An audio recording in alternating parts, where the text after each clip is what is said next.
मौसी का लालच। किसी गांव में एक धनी सेठ रहता था। उसके बंगले के पास एक जूते सिलने वाले गरीब मौसी की छोटी सी दुकान थी। उस मौसी की एक खास आदत थी कि जो जब भी जूते सिलता तो भगवान के भजन गुणगान गाता रहता था।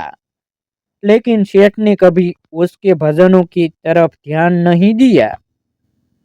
एक दिन सेठ व्यापार के सिलसिले में विदेश गया और घर लौटते वक्त उसकी तबीयत बहुत खराब हो गई। लेकिन पैसे की कोई कमी तो थी नहीं। तो देश विदेश से डॉक्टर, वैद्य, हकीमों को बुलवाया गया, लेकिन कोई भी सेठ की बीमारी का इलाज नहीं कर सका। अब सेठ की तबीयत दिन प्रतिदिन खराब होती जा रही थी। वह चल फिर भी नहीं पाता था। एक दिन वह घर में अपने बिस्तर पे लेटा था। अचानक उसके कान में मौसी के भजन गाने की आवाज सुनाई दी। आज मौसी के भजन कुछ अच्छे लग रहे थे सेठ को।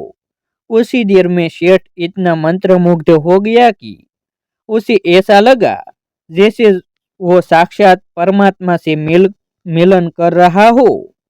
मौसी के भजन सेठ को उसकी बीमारी से दूर लेते जा रहे थे।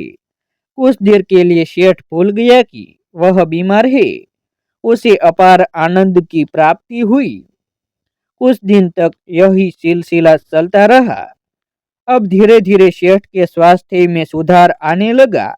एक दिन उसने मौसी को बुलाया और कहा, मेरी बीमारी का इलाज बड़े बड़े डॉक्टर नहीं कर पाए, लेकिन तुम्हारे भजन ने मेरा स्वास्थ्य सुधार दिया। ये लो 1000 रुपये इनाम।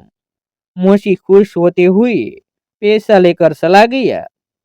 लेकिन उस रात मौसी को बिल्कुल नींद नहीं आई। वो सारी रात यही सोचता रहा कि इतने सारे पैसों को कहाँ छुपा कर रखूं और इनसे क्या क्या खरीदना है। इसी सोच की वजह से वो इतना परेशान हुआ कि अगले दिन काम पे भी नहीं जा सका। अब भजन गाना तो जैसे वो भूल ही गया। मन में खुशी थी पैसे की।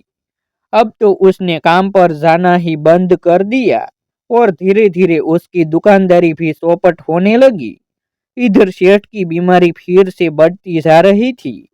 एक दिन मौसी सेठ के बंगले में आया और बोला, सेठ जी, आप अपने ये पैसे वापस रख लीजिए। इस धन की वजह से मेरा धंधा चौपट हो गया। मैं भजन गाना ही भूल गया। इस धन ने तो मेरा परमात्मा से नाता ही तोड़वा दिया।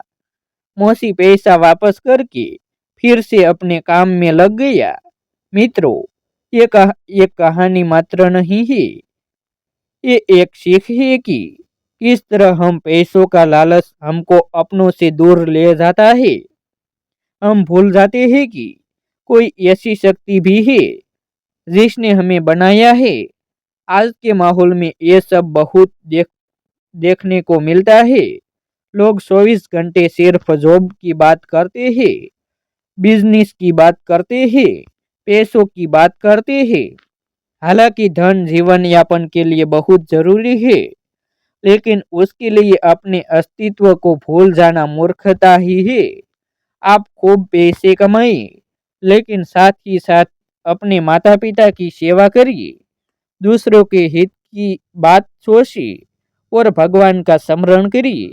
यही इस कहानी की शिक्षा है।